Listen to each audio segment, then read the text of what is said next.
Thomas Frank Durrant VC was a soldier in the British Army during the Second World War and a posthumous English recipient of the Victoria Cross, the highest and most prestigious award for gallantry in the face of the enemy that can be awarded to British and Commonwealth forces. His award of the Victoria Cross was unique in that it is the only award given to a soldier in a naval action, and it was on the recommendation of the enemy commander.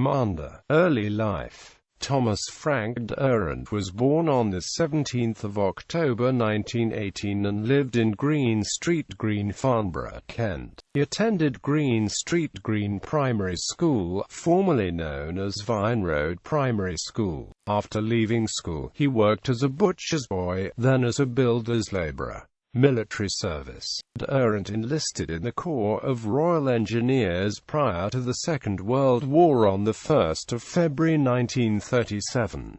His service number was 1,874,047.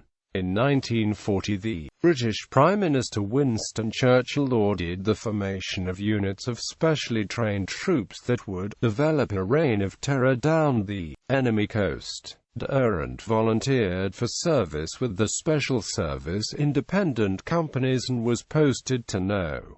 2 Special Independent Company. It was when serving with No.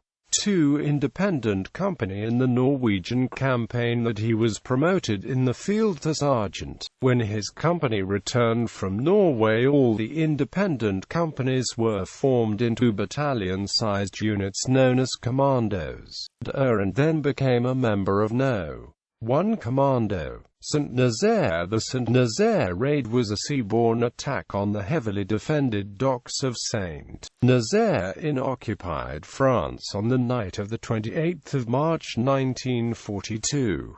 This was a combined operation undertaken by Royal Navy and commando units. The main commando force was provided by No.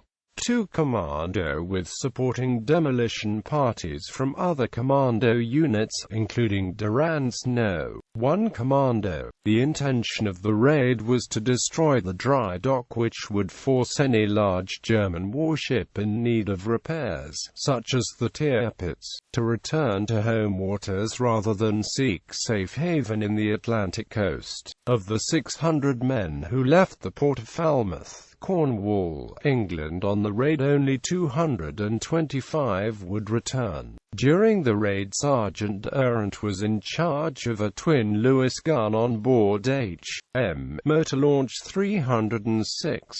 As it came up the River Loire to the port of St. Nazaire, ML 306 came under heavy fire from the shore and was unable to land its troops at the Old Mole, and it is during its withdrawal that it came head-to-head with a pursuing German destroyer of the Mo class, the Jaguar. In the battle with the German destroyer, Durrant was wounded numerous times, in the head, both arms, legs, chest and stomach. After the battle, Durrant died of his wounds in a German military hospital in St. Nazaire. Following his death, he was buried in Le Balesque Black War Cemetery, 7 miles from St. Nazaire, in Plot I, Road E, Grave 11. A week later, the commander of the German destroyer, Captain Lieutenant F.K. Paul, met the commander, Lieutenant Colonel Newman, in a prisoner-of-war camp in Rennes. Bringing the action to Newman's attention, Paul suggested that the colonel might wish to recommend Durrant for a high award. His Victoria Cross citation reads, "For great gallantry, skill and devotion to duty when in charge of a Lewis gun in H.M. Motor Launch 306 in the St. Nazaire raid on 28 March 1942. Motor Launch 306 came under heavy fire while proceeding up the River Loire towards the port. Sergeant Durrant, in his position abaft the bridge, where he had no cover of protection, engaged enemy gun positions and searchlights ashore. During this engagement he was severely wounded in the arm but refused to leave his gun. The motor launch subsequently went down the river and was attacked by a German destroyer at 50 to 60 yards range, and often closer. In this action, Sergeant Durrant continued to fire at the destroyer's bridge with the greatest of coolness and with complete disregard of the enemy's fire. The motor launch was illuminated by the enemy searchlight, and Sergeant Durrant drew on himself the individual attention of the enemy guns,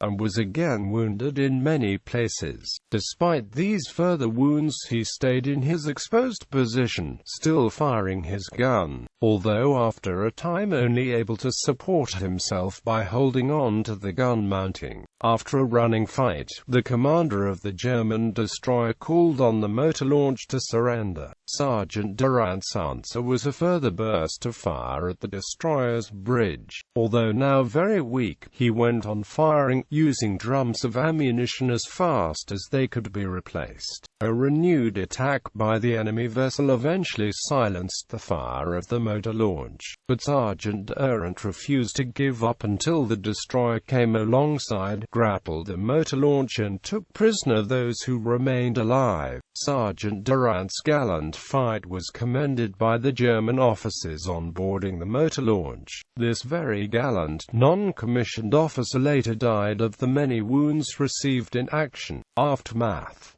Durrant is buried in Le Bourg-Esque Black War Cemetery, France in Plot I, Road E, Grave 11. The award of the Victoria Cross to Durrant was announced in the London Gazette on 15 June 1945. At the same time it was announced the commando commanded during the raid, Lieutenant Colonel Augustus Charles Newman, had also been awarded the Victoria Cross. On 29 October 1946, Durrant's Victoria Cross was presented to his mother at an investiture at Buckingham Palace by King George VI. Durrant's Victoria Cross is now on display at the Royal Engineers Museum, Prince Arthur Road, Gillingham, Kent, England.